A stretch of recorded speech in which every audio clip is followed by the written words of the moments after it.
Today, a judge has agreed to increase the bond for an Austin murder suspect after he was already released from jail. Prosecutors missed a deadline that resulted in a dramatic reduction to his bond amount. KXAN's Brianna Hollis is joining us live now from the courthouse with the latest on this case. Hi there, Bree.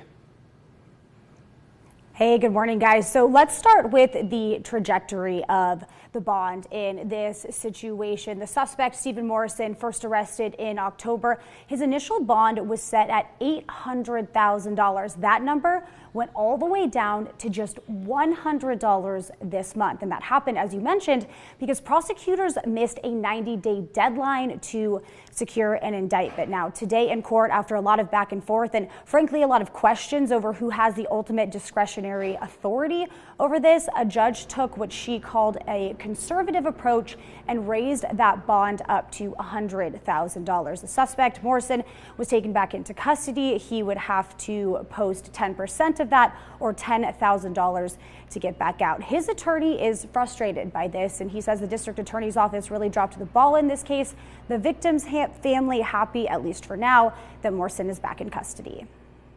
We're grateful that he's back in custody. It's not the price that we wanted, but that knowing that he's back in custody, know that he's not on the streets and able to taunt us. I do believe that this is in fact a show to try to move the fault of their office from their failure to indict over onto the judge, putting the onus on her to make a difficult decision.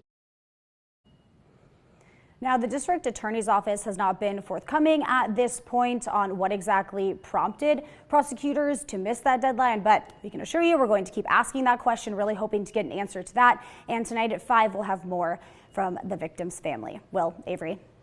Bree, thank you so much for following this case. Real quickly, we know the judge was indicating, saying that she was making this decision, but that Texas law could contradict it. Tell us a bit more about what we heard from the judge in this case today.